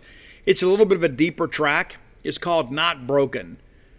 And again, kind of got that alternative guitar sound to it, but at the same time, too, kind of got Johnny Resnick singing kind of in an adult contemporary type of way. And I don't mean that in a negative way. He just doesn't have that, grit to his voice that some other people from that era really do. Number 5, one of my favorite songs off Dizzy Up the Girl is Broadway. And I love that part about, the young man sitting in the old man's bar waiting for his turn to die. I mean, I can visualize that. It's like I think about, people that live in those major cities and they're regulars at bars and that sort of stuff. And it's just like, it's this cycle, But Broadway is a great song. Broadway is Dark Tonight. It's a great, great song. All right, number 4, Black Balloon. This is one that was a big hit for them too. And again, a lot of songs about love interest, and this is one of them. Now, I think these final 3, songs 3, 2, 1, I think most of us would probably agree that these are the top 3. And I feel like we're all pretty confident about number 1. Number 3, it was a great song that was everywhere when Dizzy Up the Girl dropped, and it's the song Slide. I bought this album for my younger sister, and then she in turn bought it for her boyfriend at the time. They're not together now, So wherever you are, I'm not going to mention his name. I don't want to give him any props on my show. Broke my little sister's heart. But wherever you are, I hope you're enjoying your Goo Goo Dolls album, because I'm the one that went and bought it for her to give to you, clown. But Slide, and the cool thing about Slide too is, like, May is the love interest. May, you want to get married. May is nobody. It just fit the song. Like, they're sitting there writing it, and they needed a name, and May was kind of a throwback, and so they used it. Number 2, and this is one of those songs, like, if you ever to put the soundtrack of your own life together, songs that have meant something for you at big points in your life, it's number 2 for me. It's the song Name. And so this goes back, and I get a little emotional thinking about this. And so I had been clean and sober, I guess, 2.5 years. I was married, and we had a baby on the way, and we lost him to miscarriage, and named him after me. And this song was really popular back then. And anytime that it would come on, I would think about him, especially the part about, did you get to be a star? And so I have on my right arm, I have a tattoo for all of my children, including the 2 that we lost to miscarriage. And so I have a star on my arm for our first child. And that was May 7th, 1994, the saddest day of my life, without question, because I was doing the right things in life. I'm clean and sober. I'm going to meetings every day.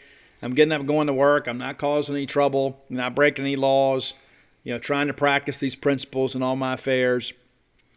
And life hit me in the face.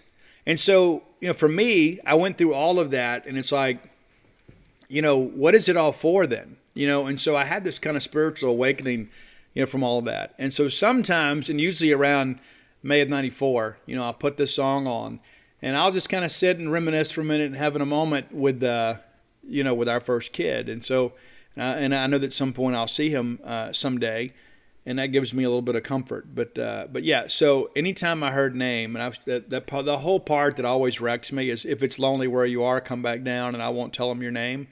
That gets to me. Even now, all these years later, that still gets to me. And so that's number 2. But I couldn't put my own personal preferences over the greatest Goo Goo Dolls song of all time. And it's from the City of Angels motion picture soundtrack. It's also on Dizzy Up the Girl, and it's the song Iris. And it was playing when my daughter Audrey was born.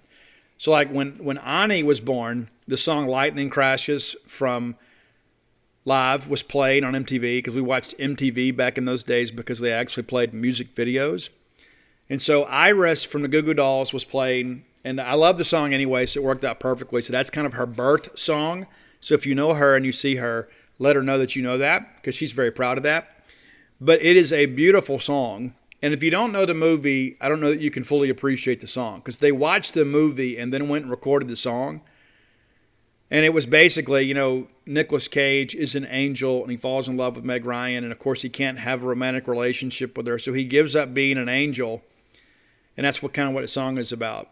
I just want you to know who I am. It's a beautiful song, one of the greatest songs written of my lifetime, I believe. And what's interesting, too, a lot of people think that the Goo Goo Dolls are named after the old candy, the Goo Goo Cluster. It's wrong.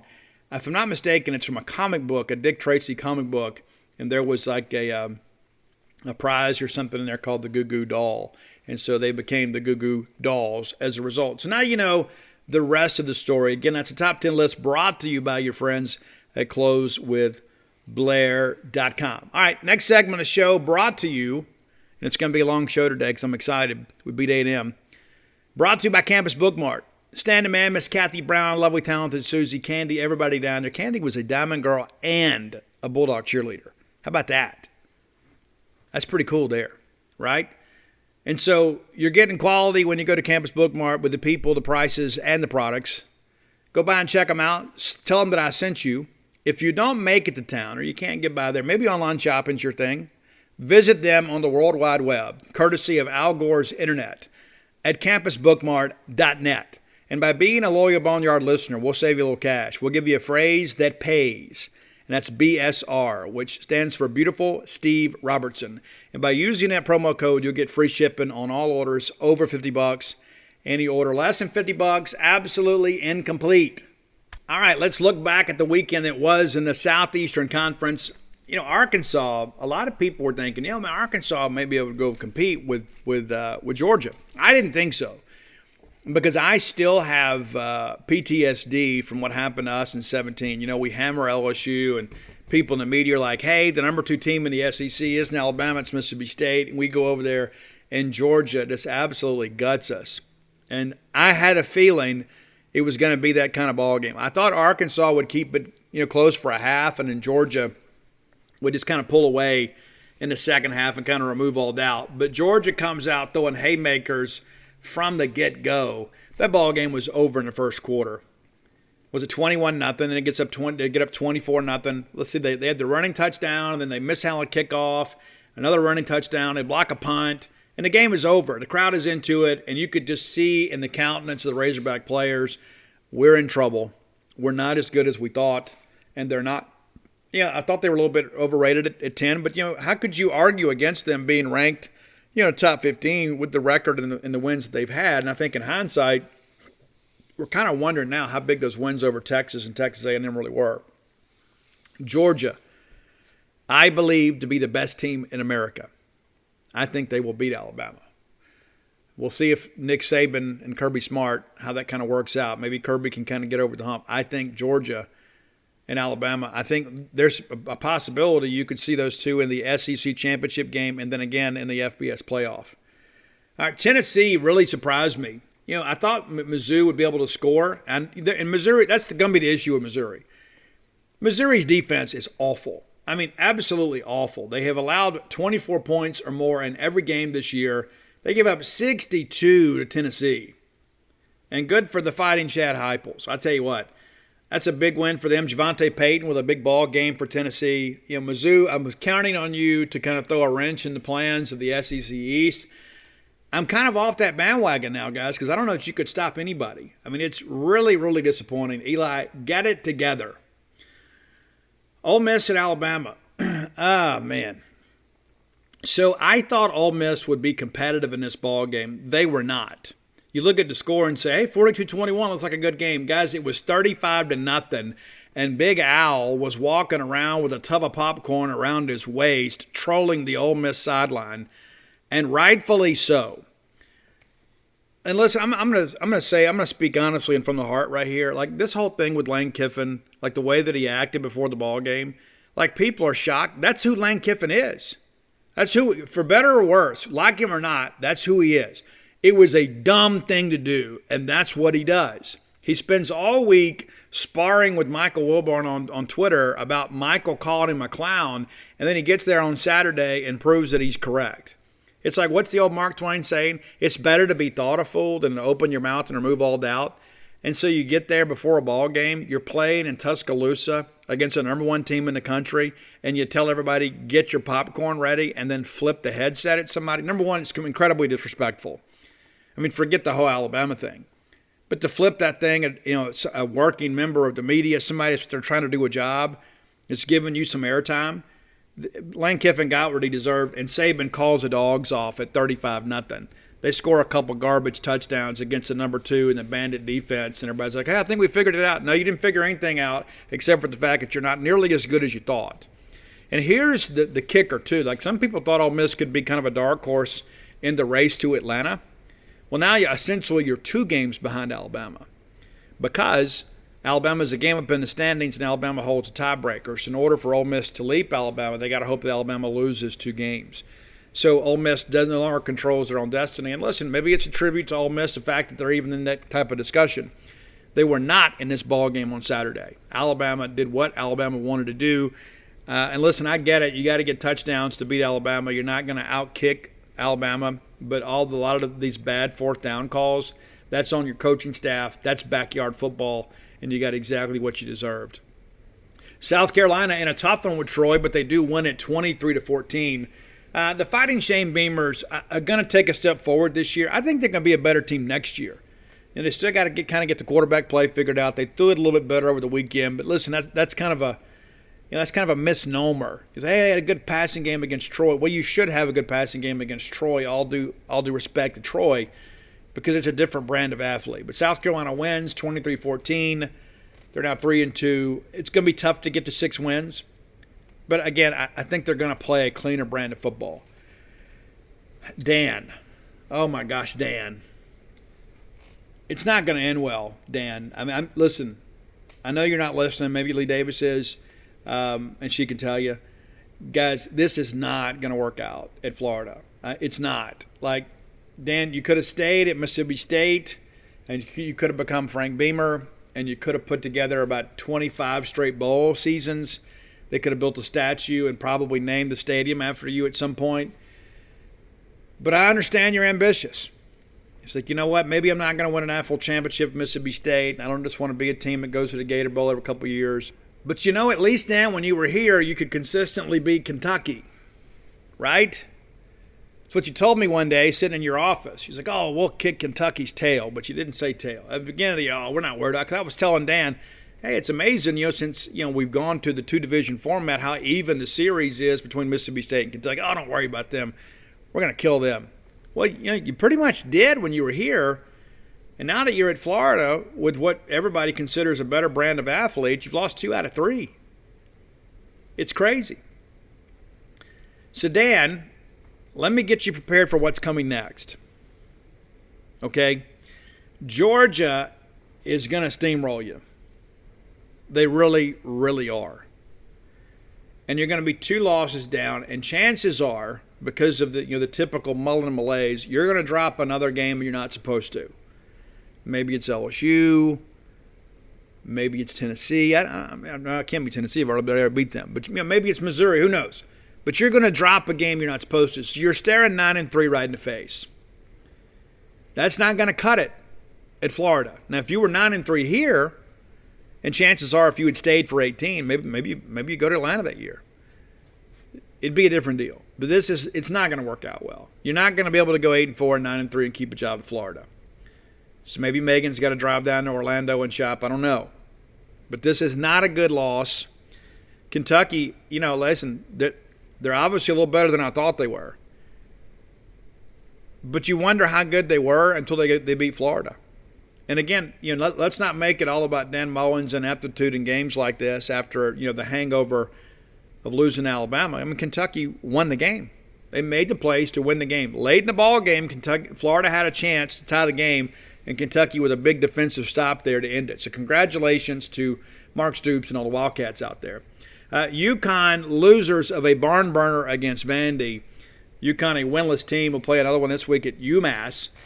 Vanderbilt kicks a game-winning field goal. It should not have come down to that, but it seemed like UConn kind of controlled the game for the most part. I'm looking forward to going to Nashville. I enjoy going to Nashville, but I want to go up there and win a ball game in an impressive fashion. I want to get that one done because that one's probably going to make us 4-3 if we talked about earlier in the show. I mean, listen, Vanderbilt, I get it. My hope is that we can have Landon Sims sitting behind your bench and dancing around in a flannel shirt. I hope we can do that. But Vanderbilt wins, so congratulations to Clark Lee and the Commodores as they get their second and probably final win of the year. And then a great game, Auburn at LSU. And LSU kind of controlled the game until the very end. And give Bo Nix a lot of credit. You heard me mention earlier in the show, co-offensive player of the week with Will Rogers. But that play on 4th down, I mean, it's like LSU defense is swarming like a mad hornet's nest. And Nix finds a way to make the play. And the kid has had so much criticism against him. And listen, he has been inconsistent at times. That Auburn offensive line is not good. They are not a good front offensive line. And I think LSU showed that. But Bo Nix, because of his mobility, he's able to overcome a lot of that stuff. And so a lot of people thought Finley would be the guy. Bo Nix responds, gets a big win in Tiger Stadium. And Ed O, it's not good, man. It's not. And you and I both know they've got an ace up their sleeve. They're just kind of waiting on when to play it. And you look at this LSU team now, and that's what makes our loss to them feel so much worse, is you're kind of getting this average LSU team and you didn't take advantage of it. And then like the Fighting Chip Callie's continue to lose too. It's just not good. And so they're going to travel to Lexington this week. I don't know how I feel about that game just yet. And Ed Orgeron back against the wall. Ed Orgeron is the best Ed Orgeron. But let's run this schedule down. At Kentucky, they won't be favored up there. They host Florida. Who knows what's going to happen there. At Ole Miss, Ed always seems to get them up to play the Rebels, but it'll be a raucous environment up there. That'll be a big ball game for Ole Miss, just because it's LSU. Then the next week, or 2 weeks later, you go to Alabama. Then you host Arkansas. You get UL Monroe and A&M. And you look at all these games and you begin to think, okay, they're going to be in some of these games. You could easily see a 7-5 year for LSU. There's no way Ed Orgeron survives a 7-5 year. You're 3-2 right now. You should be 2-3, and you haven't even really got to the meat of your schedule. And 5 consecutive ranked opponents before they get UL Monroe. Think about that. 5. Pretty crazy. Ed, it's not going to end well. I'm just telling you the truth. I'm being your friend here. It's your old buddy Rose Bowl. All right, final segment of the show brought to you by your friends at Portico. Brooks Bryan, a great friend of mine, a great friend of yours. A guy that understands about making Starkville great. A guy that understands how special Starkville is to each of you. And maybe you've always dreamed of living here. We'd love to have you here. We'd love having new neighbors, especially people that are committed to the cause of Mississippi State. But even if it's a ball game retreat for you, or maybe it's an investment property, maybe you just use it for ball game weekends and you Airbnb it out the rest of the years, that's your call. It's your house. But Portico is the way to go. Now, I'm sad to say, for those of you that have delayed, Phase 1 completely sold out. We sold the final house last week. There is nothing left in Phase 1. Now, that doesn't mean that Portico can't be your home, because here's the deal. We've already sold 3 lots in Phase 2. And if the winter weather cooperates, we're going to be rolling, getting Phase 2 up and running here in the next few weeks. So Phase 1 completely sold out. You've waited too late. Phase 2, 3 lots already gone. You need to pick out your lot. And that's the thing, too, is it's not just cookie-cutter type stuff. Now, they've got a plan, and so you can pick your lot and then pick your house plan and then have these guys that know exactly what they're doing build your new home here in Starkville. If I wasn't living, if I'm moving to Starkville now, I'm moving to Portico. It's 1.1 miles from campus. What could be better for a Bulldog than be that close to campus? And again, you're on the best side of campus, which is the back side of campus, over there by the neighborhood market. Very, very easy to find. You'll love it. Turn off 82 on a 12, take the right, Pat Station Road, boom, Portico, your new home. 1 mile from campus. You couldn't beat it. Give Brooks a call today. Easy to find Brooks, and he can let you know, some other questions and things about, what's next for you. Brooks, what do we do? We're interested in learning more information. So what do we do? You call Brooks, and he can fill you in. 601-416-8075. 601-416-8075. Also, a guy that's got some good Ron Polk stories, too. So while you're working through that process of picking out your new home, ask Brooks some questions about Mississippi State baseball. Believe me, he's happy to talk about it. Make Portico your next move. All right, since we have an open date, we're not going to have sports heroes this week, I don't expect, is this segment. I want to talk a little bit about one of the most important people in Mississippi State history.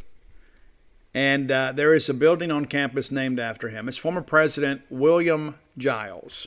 And ironically, he didn't start out a Bulldog, but he came one a little bit later in life in his professional career.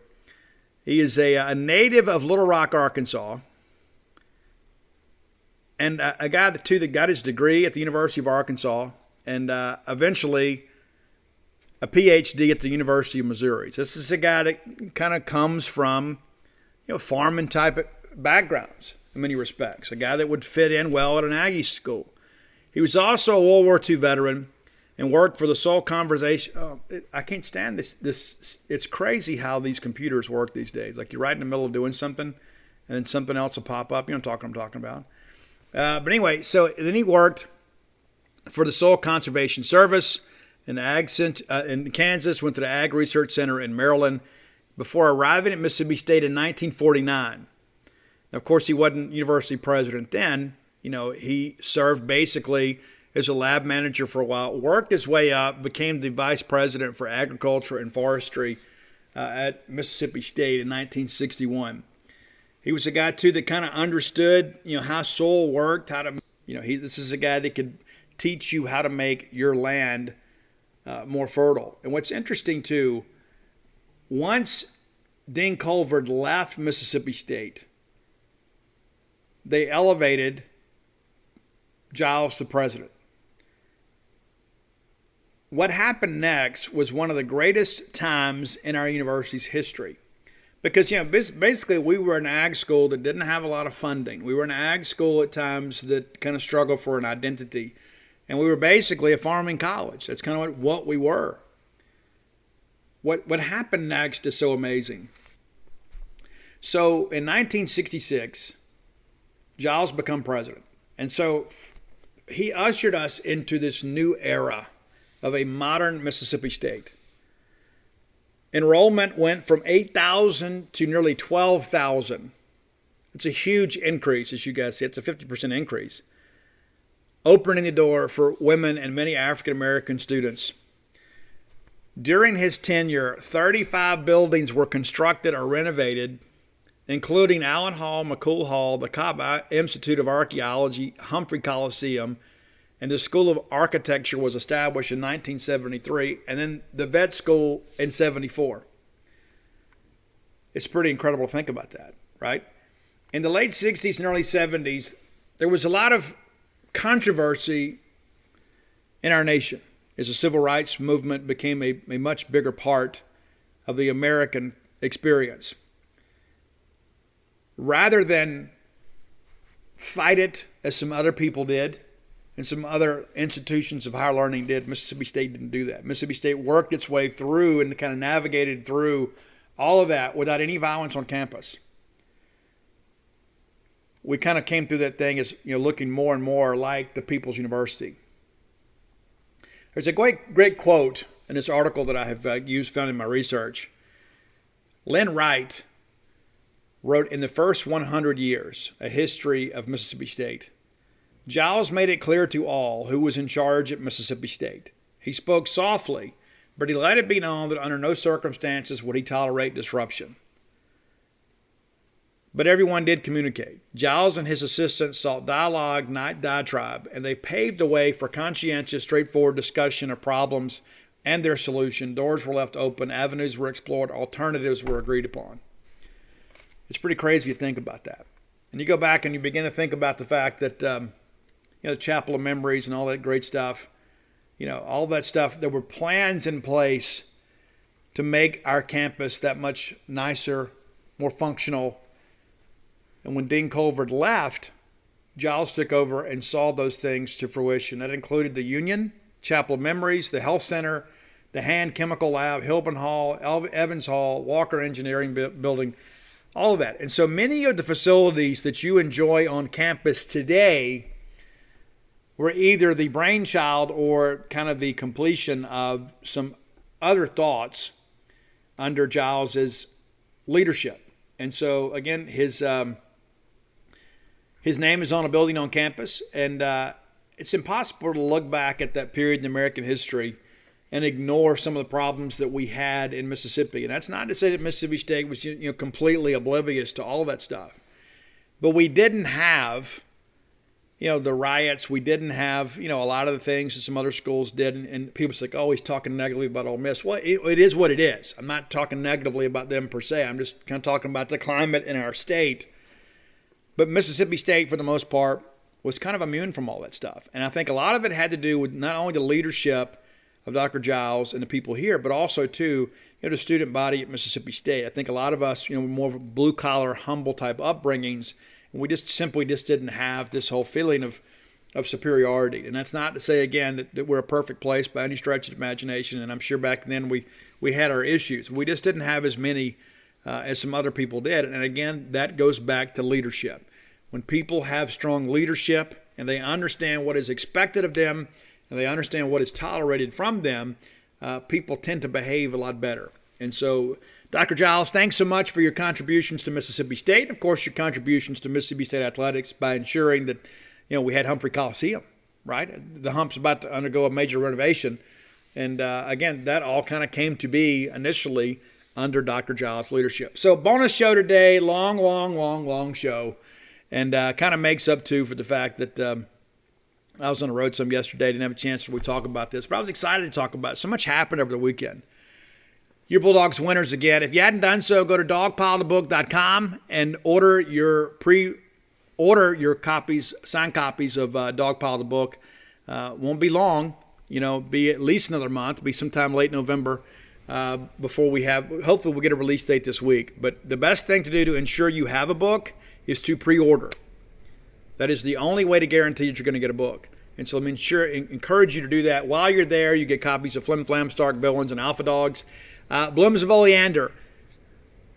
3 months after its release now. Is it 3 or 4? Let's see, it came out June 7th. Yeah, we're coming up on 4 months in release. It is still on the Mississippi bestsellers list. How cool is that, right?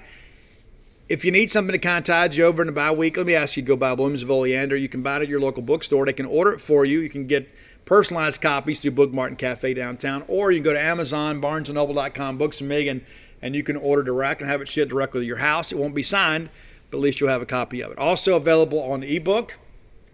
Getting a lot of good reviews from that, and it means a lot to me. The book's very personal to me.